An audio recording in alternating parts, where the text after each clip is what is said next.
آج labour day, مزدوروں کا دن، لیکن اس کا مطلب کیا ہے؟ یعنی ہم جب کہتے ہیں کہ مزدوروں کا دن ہے تو اس کا مطلب کیا ہے؟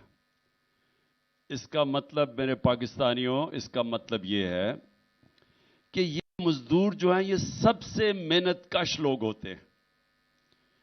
یعنی وہ محنت کرتے ہیں یہ، اور سارا دن ان کی محنت صرف اپنی بیوی بچے پالنے کے لیے ہوتا ہے. یہ وہ لوگ ہیں جن کے اوپر ملک چلتے ہیں کیونکہ ان کی مزدوری کے اوپر، اور یہ مشکل کام کرتے ہیں. ہم تو جو آفیسز کے اندر بیٹھ کے کام کرتے ہیں، ایئر کنڈیشن ہے، یہ گرمی کے اندر چاہے وہ سڑکوں پہ کام کر رہے ہیں، یہ فیکٹریوں میں کام کر رہے ہیں. تو یہ اس لیے ہم دن بناتے ہیں کہ ہم ساری قوم یہ بتائے ان کو کہ ہمیں احساس ہے، ہم نے اپنے محنت کش لوگوں کا احساس ہے. ہم اس لیے جس طرح ہم مدرس ڈے بناتے ہیں، یہ حالانکہ باہر زیادہ ہوتا ہے کیونکہ وہ تو اور ماں کا اتنا رتبہ نہیں ہے، لیکن مسلمانوں کے لیے تو ماں کا بہت رتبہ ہے. تو ہم اس لیے بناتے ہیں کہ ماں کتنی قربانیاں دیتی ہے اپنے بچوں کے لیے. یعنی وہ پڑھاتی ہے بچوں کو، وہ ان کی بیمار ہوتے ہیں تو تب ان کی خیال کرتی ہے، ان کو صبح تیار کرتی ہے، اسکول میں بھیجتی ہے. یعنی کیا نہیں کرتی ماں. تو اس لیے ہم ایک ایسا دن چاہتے ہیں کہ ہم سارے اپنی ماں کو اپریشیٹ کریں کہ ماں انہیں کتنی قربانیاں دیتی ہے ہماری طرح. اسی طرح آج لیبر ڈے ہے، ہم اپنے مزدوروں کو آج اپریشیٹ کرنا چاہتے ہیں کہ یہ وہ لوگ ہیں جو محنت کرتے ہیں اور جو ان برے حالات کے اندر جب جس طرح آج کل ملک کے اندر جو انڈسٹری بند ہوتی جا رہی ہے، جو ہماری گروتھ ریٹ جس کو کہتے ہیں کہ جس طرح ہماری دولت میں اضافہ ہو رہا تھا، 6% ایک سال پہلے تھا، آج وہ 0.4% پہ آ گیا ہے. تو جب آپ کی گروتھ ریٹ کم ہوتی ہے، جب دولت میں اضافہ کم ہوتا ہے، جب فیکٹریاں بند ہوتی ہیں تو بے روزگاری بڑھ جاتی ہے. تو سب سے بڑا اس کا جو نقصان وہ بیچارے مزدوروں کے اوپر بوجھ پڑتا ہے، بے روزگار ہو جاتے ہیں. میں نے اپنے دور پہ پناہ گاہ بنائی. اب پناہ گاہ کیا تھی؟ ہمیں پتا تھا کہ مزدور باہر سے آتے ہیں لوگ مزدوری کرنے کے لیے، اب وہ پیسے بچاتے ہیں اپنے محنت کے، دہاڑی کے، تاکہ وہ اپنے گھر بیوی بچوں کو پیسے بھیج سکیں. لیکن اب اگر ان کا کھانا پہ بھی پیسہ خرچ ہو رہا ہے، کرائے پہ بھی پیسہ خرچ ہو رہا ہے، کسی جگہ ٹھہرنے پہ، تو ان کے لیے پیسے کم بچتے تھے اپنی بیوی بچوں کو بھیجنے کے لیے. تو ہم نے پناہ گاہ بنائی، اور پناہ گاہ وہ تھی جدھر وہ جا کے سو بھی سکتے تھے، بسترا تھا، کھانا ملتا تھا، نہا دھو سکتے تھے وہاں. تو ہم نے اس لیے پناہ گاہ بنائی. مجھے افسوس سے کہنا پڑتا ہے کہ یہ جو موجودہ امپورٹڈ چوروں کی حکومت ہے، انہوں نے بند کر دیا وہ پناہ گاہ، جس کی وجہ سے مزدور اتنا، یعنی جو بھی پیسہ وہ مزدوری کا تھا وہ سب اپنے گھر بھیج سکتے تھے، کیونکہ کھانا بھی مفت ملتا تھا، رہنا بھی مفت تھا، نہانا بھی تھا. تو اس لیے میں صرف بتانا چاہتا ہوں کہ یہ وہ لوگ ہیں جو اوپر بیٹھے ہوئے ہیں جنہوں نے ہیلتھ کارڈ بند کر دیا ہے. آپ یہ سوچیں کہ مزدوروں کے لیے کتنی بڑی چیز ہے. ہم نے جو صحت کارڈ دیا تھا کہ ہر خاندان کے پاس 10 لاکھ روپیہ ہیلتھ انشورنس تھی، ہر خاندان کے پاس، کہ وہ کسی بھی ہسپتال میں اپنا علاج کروا سکتے تھے. مطلب یہ کہ اگر ایک سرکاری ہسپتال میں وہ علاج نہیں ہوتا تھا وہ جا کے پرائیویٹ ہاسپٹل میں کروا سکتے تھے. یا ڈاکٹرز ہاسپٹل لاہور میں مجھے ان کے جو سربراہ ہیں ڈاکٹر اصغر، انہوں نے مجھے پہلے 2 سال کی بات ہے، انہوں نے کہا کہ میں مبارک دینا چاہتا ہوں کہ پہلا ہارٹ سرجری صحت کارڈ کے اوپر ڈاکٹرز ہاسپٹل میں ہوئی. عام مزدور نے جا کے اپنی سرجری کروائی، جو کہ پہلے کوئی تصور نہیں کر سکتا تھا. کوئی مزدور تصور نہیں کر سکتا تھا کہ پرائیویٹ ہاسپٹل میں جا کے اپنے دل کی سرجری کروائے. تو ہماری ہیلتھ انشورنس کی وجہ سے اس نے جا کے مفت اپنی سرجری کروائی ایک پرائیویٹ ہاسپٹل میں. آج پختونخوا میں تو بند کر دیا ہے صحت کارڈ انہوں نے، اس حکومت نے. اور دوسرا پناہ گاہ ساری جگہ بند کر دیا. بیچارے مزدور یا سڑکوں کے اوپر سوئیں گے کیونکہ کرایہ وہ دے نہیں سکتے, یا وہ پیسہ خرچ کریں گے جا کے اپنے کھانے پینے پہ, تو پیسہ کم بچے گا. ویسے ہی بے روزگاری کا دور ہے. تو میں اپنے مزدوروں کو آج صرف یہ کہنا چاہتا ہوں کہ میرا جو تصور ہے پاکستان کا وہ ہے فلاحی ریاست.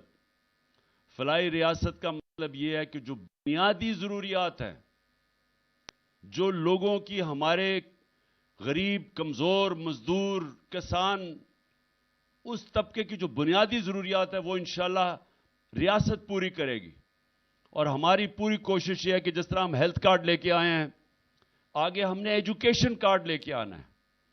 اور ایجوکیشن کارڈ کیا ہوگا کہ بچے جا کے ان کو کارڈ ملے گا, وہ پھر جا کے کسی بھی اسکول میں جا کے تعلیم حاصل کر سکتے ہیں.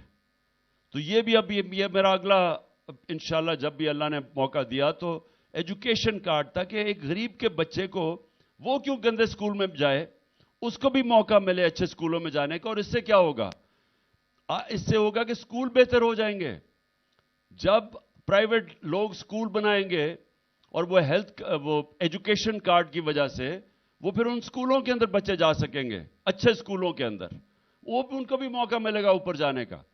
ہیلتھ کارڈ کی وجہ سے پہلی دفعہ دیہات کے اندر پرائیویٹ ہاسپٹلز بن رہے تھے, عام ڈاکٹرز چھوٹے چھوٹے ہاسپٹل کھول رہے تھے ہیلتھ کارڈ کی وجہ سے. عموماً وہ دیہاتوں میں نہیں جاتے کیونکہ وہاں لوگوں کے پاس پیسہ نہیں ہوتا, گورنمنٹ ہاسپٹل میں ڈاکٹرز نہیں ملتے. آپ چلے جائیں دیہاتوں کے اندر, ڈسٹرکٹس میں, وہاں گورنمنٹ ہاسپٹل میں ڈاکٹر نہیں ملتے. تو ہیلتھ کارڈ کی وجہ سے پرائیویٹ سیکٹر جا رہا تھا وہاں.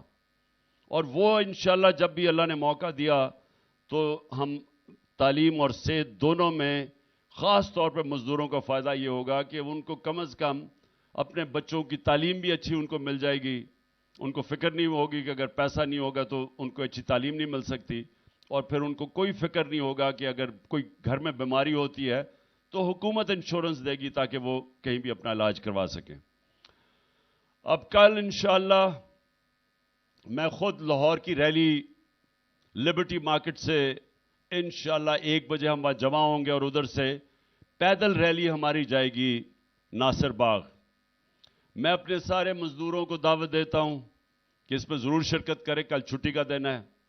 اور میں ویسے بھی اپنے پاکستانیوں کو دعوت دیتا ہوں کیونکہ ہم نے یہ بھی کل اپنے سپریم کورٹ اور اپنے آئین کے ساتھ کھڑے ہونا ہے. یہ جو کوششیں ہو رہی ہیں ہمارے آئین کو تباہ کرنے کے لیے, یہ جو الیکشن سے بھاگ رہے ہیں, یہ وہ لوگ ہیں جو قبضہ کر کے بیٹھے ہوئے ملک پہ اور ڈرے ہوئے ہیں الیکشن سے. ان کو یہ بتانا چاہتے ہیں کہ قوم اس وقت جو آئین کے مطابق الیکشن ہونے چاہیے, جو سپریم کورٹ نے فیصلہ کیا, ساری قوم سپریم کورٹ اور آئین کے ساتھ کھڑی ہے. اور آپ نے سب نے آنا ہے میرے ساتھ. میں لیڈ کروں گا لاہور سے ریلی. انشاءاللہ ہم لبرٹی سے اپنی ریلی شروع کریں گے, اور دوسری طرف پنڈی سے ہماری ریلی شروع ہوگی, وہ شاہ محمود لیڈ کریں گے, اور اسد عمر, اور وہ جائیں گے اسلام آباد تک, وہ بھی پیدل ریلی ہوگی.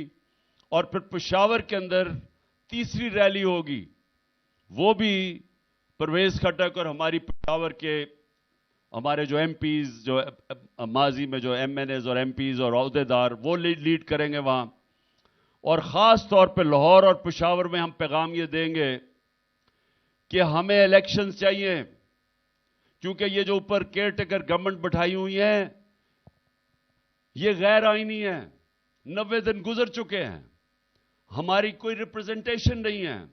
ہمیں ڈس انفرینچائز کر دیا گیا پنجاب اور پختونخوا میں, کیونکہ یہ الیکشن سے ڈر رہے تھے. الیکشن کمیشن ان کے ساتھ ملی, گندے کیئر ٹیکر لے کے آئے جنہوں نے سب کچھ کیا سوائے الیکشن کروانے کی تیاری. ایک وہ کیئر ٹیکر بٹھائے جنہوں نے ہمارے اوپر ہر قسم کی انتقامی کارروائی کی, اور ان کا مدت ختم ہو چکی ہے. تو ریلیز میں ہم اپنا آئینی حق مانگیں گے کہ جو آئین ہمیں حق دیتا ہے اور جو سپریم کورٹ نے فیصلہ کیا آئین کے مطابق, ہم ساری اب اپنی ریلیز کے اندر اپنے سپریم کورٹ کے فیصلے کے اوپر عمل کروانے کی کوشش کریں گے اور بتائیں گے قوم نکلے گی سڑکوں کے اوپر. تو اس لیے میں اپنی ساری قوم کو کل دعوت دے رہا ہوں کہ لاہور میں میرے ساتھ نکلیں، پنڈی سے جو ہماری ریلی شروع ہوگی اس میں آپ سب نکلیں، اسلام آباد تک جائے گی، اور پشاور کی ریلی، ان تینوں ریلیز کے اندر آپ نے پوری طرح شرکت کرنا ہے۔ شکریہ۔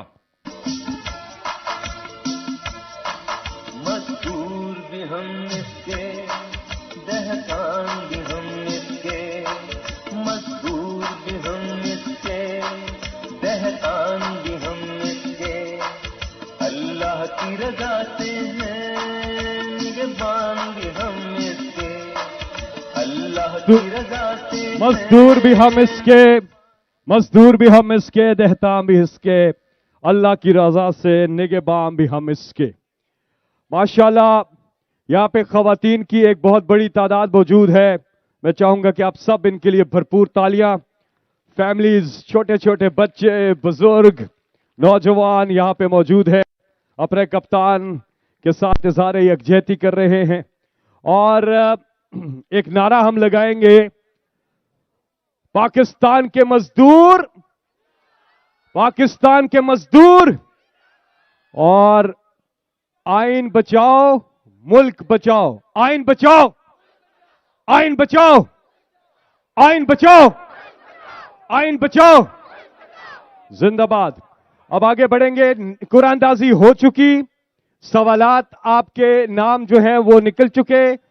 آپ کریں گے یہ کہ خواتین کی سائٹ سے جو سوال ہیں وہ یک کے بعد دیگرے ہم لیں گے، تینوں سوال، اور عمران خان صاحب پھر آپ کو کمبائن جواب دیں گے، اور پھر ہم جینٹس کے سوالات بھی لیں گے، اور ایک سوال خان صاحب آج جو لیبر ونگ کے یہاں پہ آئے ہوئے ہیں لوگ، ان میں سے ایک سوال ہوگا، اور 3 سوالات کی قرآن دازی ہو چکی، یہ ہم کریں گے تھوڑی ہی دیر میں، آپ کے سوالات کی طرف آتے ہیں۔ لیکن اس وقت میں درخواست کروں گا نجم شیراز سے کہ وہ تشریف لائیں اور ابرار الحق